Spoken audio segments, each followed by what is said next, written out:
Hey, it's echoardere. Welcome to the Wayfarer's Lodge. I hope you enjoy your stay. Today, I'll be talking about why I like One Piece, the story by Oda Eiichiro, about a young, aspiring pirate captain and his journey to gather crew members, have a fun adventure, and find the hidden treasure called the One Piece. I'll go over what the story is about, why I like it, what's not to like, and what makes the story special to me, so let's get started. One Piece is an action-adventure story centered around Monkey D. Luffy and the Straw Hat Pirate crew as they travel the dangerous waters of the Grand Line that circumnavigates their world along the entire equator.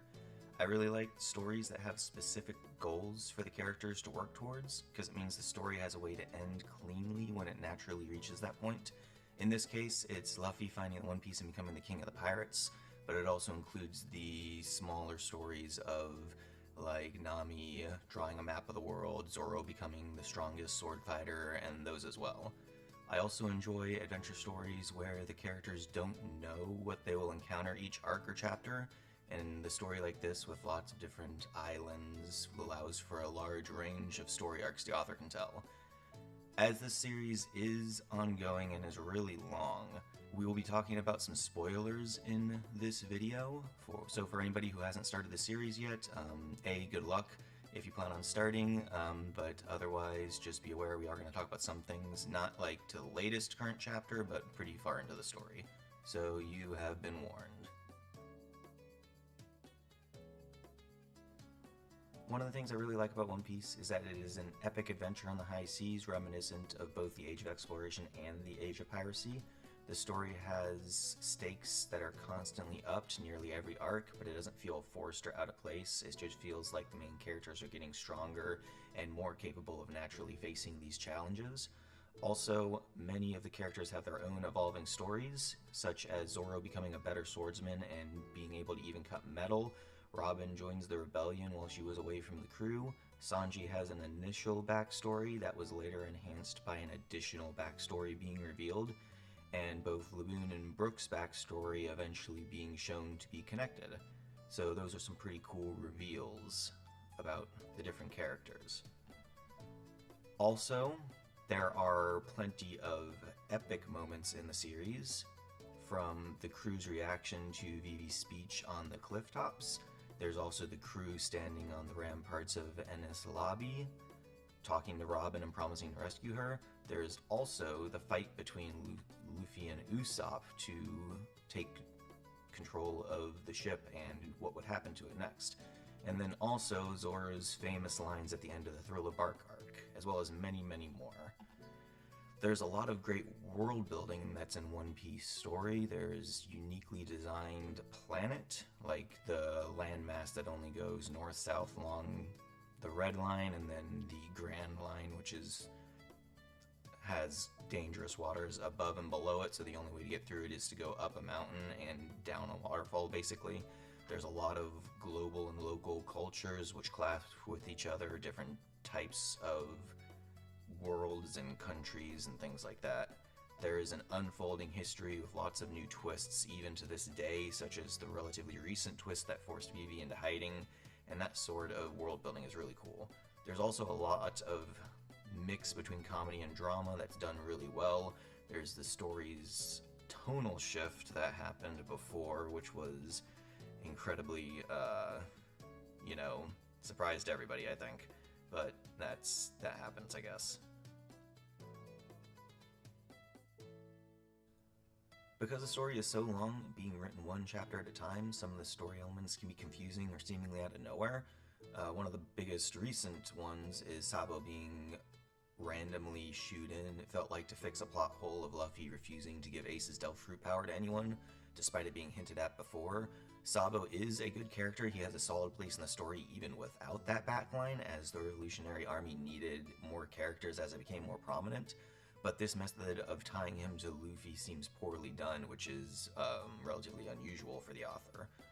Also, Devil Fruit powers were introduced originally as rare mystic items and qualities some people would have, but it quickly became a standard as soon as a crew entered the Grand Line. And I understand this is a part of power scaling, but the weaknesses almost never come up, especially as we go further and further into the story, and so it doesn't seem to have a true detriment anymore. Also, hockey seems to be a necessary introduction as to why non-Devil Fruit users are able to match them in power, but it was introduced as a core concept later in the story than I would have liked. I felt like it should have been much earlier in the chapters where they would at least understand this concept more rather than, hey, just some people are strong enough to fight the Devil Fruit users and some aren't. Nobody seemed to know why, but it was introduced later as a common ability in like the second half of the Grand Line, which again, I understand it's power scaling, it just felt like a late introduction for a core ability. I also, pet peeve of mine, I really didn't like the Foxy Pirate arc. I know it was meant to show how certain pirate crews don't care about their members like Luffy does, but it felt like it was odd in the story. It didn't feel like it was right. It was kind of hard to read, so I tend to skip it when I reread chapters.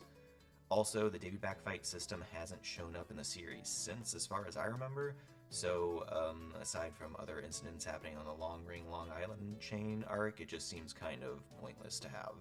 I heard the Foxy Pirates return in the anime filler arcs, but since I only read the manga, I can't tell how important those stories are, so maybe the author made them more important than the manga. So any anime watchers, please let me know how that worked. I started reading One Piece when it was first released in the US in Shonen Jump back in 1997, so for me this story has been with me for most of my childhood and all of my adult life. It's also a shared interest with many other people around the world, so no matter where you are, you can find a group in the local anime community that enjoys reading or watching One Piece, and having people online to talk to all the time about it has also been much easier as we get later in the decades. And then for somebody like me who has moved across the US and to many other countries in Europe and to Japan my entire life, my childhood and my adult life, having this kind of close-knit friendship crew that the Straw Hat crew has always been kind of out of my reach. So again, while the internet has helped me stay connected with people from middle school on, essentially, it has not been the same as having those friends that are always by your side. As I mentioned before, I do like rereading this story. It is hard to do as it gets longer, so I've only done it a few times. I think the last time I reread it was up to the Destarosa arc, but reading this kind of story with that large group of friends has been kind of like a nice escape for me, since having that kind of close-knit local friends has been difficult for me to come to every time I move, essentially. At its heart, One Piece is a story of adventure, discovery, and friendship, where the characters travel around the world to experience all it has to offer, as they also try to achieve their personal and group goals. Even if the One Piece turns out to be something people have been joking about for years, such as the friends we made along the way, the story itself has become such an icon in the anime community that when it eventually ends, it will be a well-earned ending for the author and all the readers who enjoyed it. Please like, subscribe, and hit the bell. Thank you all for watching, and I'll see you next time.